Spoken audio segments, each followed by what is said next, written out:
Hello friends, welcome to our channel all time real fact న్యూస్కి స్వాగతం. ఒక update అయితే తీసుకురావడం జరిగింది. ఇది చాలా వరకు అందరికీ కూడా యూస్ఫుల్ ఇన్ఫర్మేషన్. మన ఛానల్ని ఫస్ట్ టైం చూస్తే ప్రతి ఒక్కరు సబ్స్క్రైబ్ చేసుకోండి, అదేవిధంగా బెల్ ఐకాన్ ఆన్ పెట్టుకోండి. వీడియో నచ్చినట్లయితే లైక్ చేయండి, వీలైనంత త్వరగా వీడియో అందరూ కూడా షేర్ చేయడానికి ప్రయత్నించండి.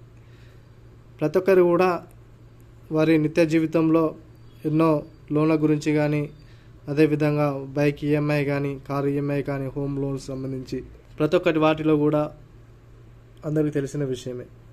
దీనికి సంబంధించి తాజా సమాచారం వీడియోలు తెలుసుకొని ప్రయత్నిద్దాము. అయితే ఈఎంఐ కట్టని వారికి ఆర్బీఐ గుడ్ న్యూస్.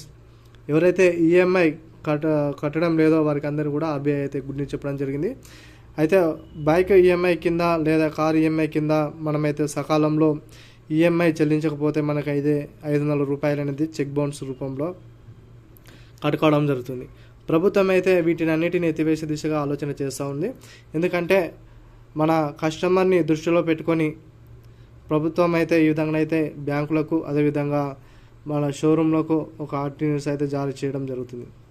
ఎవరైతే లోన్ తీసుకున్నారో ఈఎంఐ చెల్లించలేని పరిస్థితులు ఉంటే, వారికి ఆర్థిక ఇబ్బందులు ఉంటే వారిని అయితే ఎటువంటి పరిస్థితులు ఇబ్బంది పెట్టకూడదు. అదేవిధంగా వారి యొక్క వాహనాన్ని ఎక్కడ పడితే అక్కడ ఆపి వారిని ప్రశ్నించకూడదు. అదేవిధంగా ఆ యొక్క వాహనాన్ని రికవరీ చేయడానికి వీలు లేదని ఆర్బీఐ అయితే గవర్నమెంట్ అయితే చెప్పడం జరిగింది.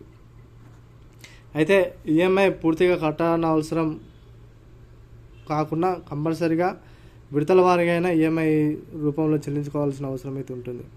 ఏది ఏమైనా ఈఎంఐదారులకు ఇది గొప్ప శుభ పరిణామంగా భావించవచ్చు. ఒకవేళ వారు ఇష్టమున్నట్టు మాటలు అయినా లేదంటే దూషించిన పదజాలంతో దూషించిన, అదేవిధంగా వారు ఎక్కడ పడితే అక్కడ వెహికల్ని తీసుకుపోయినా కంపల్సరీగా మనకు కేసు వేసే అవకాశాన్ని కూడా ఆర్బీఐ గవర్నమెంట్ అయితే తీసుకోవడం జరిగింది.